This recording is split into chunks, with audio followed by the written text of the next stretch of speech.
ਵਾਹਿਗੁਰੂ ਜੀ ਕਾ ਖਾਲਸਾ ਵਾਹਿਗੁਰੂ ਜੀ ਕੀ ਫਤਿਹ। ਬੱਚੇ ਆਪਾਂ economic environment in India new topic ਕਰਨਾ ਸੀ ਬਿਜ਼ਨਸ ਇਨਵਾਇਰਮੈਂਟ ਦਾ। ਉਹਦੇ ਵਿੱਚ ਕੀ ਹੈ ਕਿ ਇਕਨੋਮਿਕ ਇਨਵਾਇਰਮੈਂਟ ਇਨ ਇੰਡੀਆ, ਜੇ ਤੁਹਾਨੂੰ ਇਕੱਲਾ ਕੁਐਸਚਨ ਆ ਜਾਂਦਾ what is economic environment in India 6 marks ਦੇ ਵਿੱਚ, ਤਾਂ ਫਿਰ ਤੁਸੀਂ ਇਹ ਸਾਰਾ ਕੁਝ ਲਿਖੋਗੇ। ਠੀਕ ਹੈ।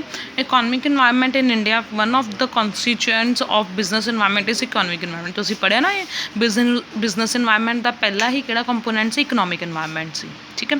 In fact it is the most important aspect of business environment. Most important ਇਹੀ ਆ। In order to analyze conditions regarding business to any country, it becomes essential to analyze the business environment in that country. In this context, the analysis of economic environment in India has been done below.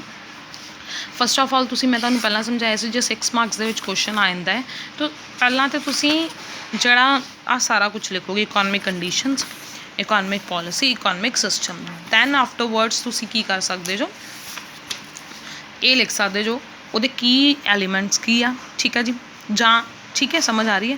Stage of elements ਉਹਦੀ ਇਕੋਨਮਿਕ environment ਦੇ ਵਿੱਚ ਕਿਹੜੇ ਕਿਹੜੇ elements ਆ। First of all ਕੀ ਕਹਿੰਦੇ, ਇਕੋਨਮਿਕ development. Obviously ਕੋਈ ਵੀ country ਆ ਜਿੰਨਾ ਚਿਰ ਤੱਕ ਉਹਦੇ ਵਿੱਚ ਡਿਵੈਲਪਮੈਂਟ ਨਹੀਂ ਹੋਊਗੀ, ਇਕੋਨਮੀ ਦਾ ਮਤਲਬ ਕੀ ਹੈ ਕਿ ਇਕੋਨਮੀ ਹਮੇਸ਼ਾ ਕੀ ਹੋਣੀ ਚਾਹੀਦੀ, ਡਿਵੈਲਪਮੈਂਟ ਹੋਣੀ ਚਾਹੀਦੀ ਹੈ। ਠੀਕ ਹੈ।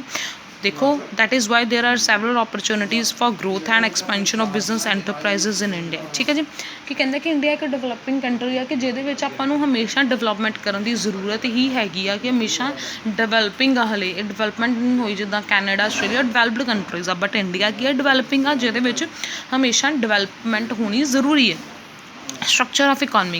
On the basis of the structure of economy, an economy may be capitalist, socialist or mixed economy। ਕਹਿੰਦਾ ਵਾ ਕਿ ਇਕੋਨਮੀ ਤਿੰਨ ਤਰ੍ਹਾਂ ਦੀ ਹੁੰਦੀ ਹੈ, ਕੈਪੀਟਲਿਸਟ ਹੁੰਦੀ ਹੈ, ਸੋਸ਼ਲਿਸਟ ਹੁੰਦੀ ਹੈ, ਮਿਕਸ ਇਕੋਨਮੀ ਹੁੰਦੀ ਹੈ।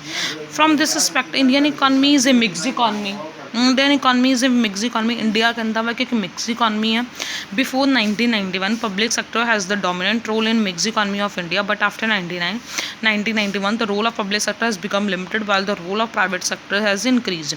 ਮਿਕਸ ਇਕੋਨਮੀ ਦਾ ਮਤਲਬ ਇਹ ਹੁੰਦਾ ਹੈ ਕਿ ਪ੍ਰਾਈਵੇਟਾਈਜੇਸ਼ਨ ਵੀ ਆ ਅਤੇ ਪਲੱਸ ਪਬਲਿਕ ਸੈਕਟਰ ਵੀ ਆ। ਪਬਲਿਕ ਦਾ ਮਤਲਬ ਆ ਜਿਹੜਾ ਗੌਰਮੈਂਟ ਦੇ ਅੰਡਰ ਆ, ਐਂਡ ਪ੍ਰਾਈਵੇਟਾਈਜੇਸ਼ਨ ਦਾ ਮਤਲਬ ਕੀ ਹੈ ਕਿ ਜਿਹੜੇ ਪ੍ਰਾਈਵੇਟ ਸੈਕਟਰ ਆ। ਸੋ ਮਿਕਸਡ ਹੋ ਗਈ ਨਾ, ਕਿ ਦੋਵਾਂ ਦਾ ਕੰਬੀਨੇਸ਼ਨ ਆ ਇੰਡੀਆ ਦੇ ਵਿੱਚ।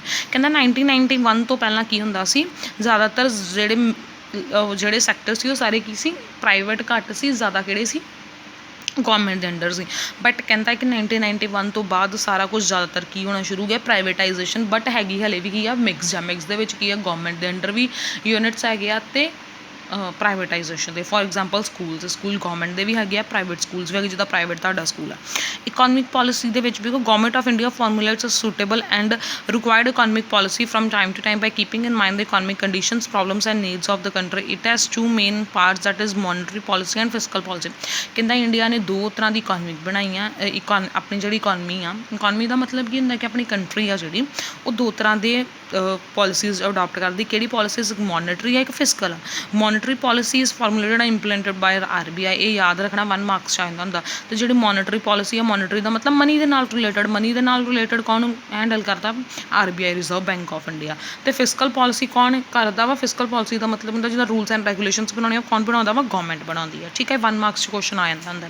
Apart from this, for the functioning and control of various sectors of the economy, some specific policies are also formulated. ਕਹਿੰਦਾ ਇਸ ਤੋਂ ਇਲਾਵਾ ਵੀ ਹੋਰ ਪੋਲਿਸੀਜ਼ ਹੈਗੀਆਂ, ਬਟ ਮੇਨ ਕਿਹੜੀ ਆ? ਮੋਨੀਟਰੀ ਅਤੇ fiscal. Next one is macro economic variables. ਇਹ ਤੁਸੀਂ ਮੈਕਰੋ ਇਕੋਨਮਿਕ ਵੇਰੀਏਬਲਸ ਦਾ ਮਤਲਬ ਹੁੰਦਾ ਵਾ ਕਿ ਜਿਹੜੇ ਲਾਰਜ ਪੱਧਰ 'ਤੇ ਆ। ਠੀਕ ਹੈ। ਮੈਕਰੋ ਦਾ ਮਤਲਬ ਕੀ ਹੁੰਦਾ ਵਾ? ਵੱਡਾ ਹੋਣਾ। ਠੀਕ ਹੈ। ਸੋ ਇਹਦੇ ਵਿੱਚ various related to the variables related to the whole of the economy are called macro economic variables. ਕਹਿੰਦਾ ਕਿ ਜਿਹੜਾ ਸਾਰੇ ਕੰਟਰੀ ਦੇ ਵਿੱਚ ਜਿਹੜੀ ਚੀਜ਼ ਚੱਲਣ ਦੀ, ਉਹਨੂੰ ਆਪਾਂ ਕੀ ਕਹਿ ਦਿੰਦੇ ਹਾਂ? Macro economic variable. ਉਹ ਕਿਹੜੇ ਕਿਹੜੇ ਹੋ ਸਕਦੇ ਆ? These includes variables like rates of economic growth.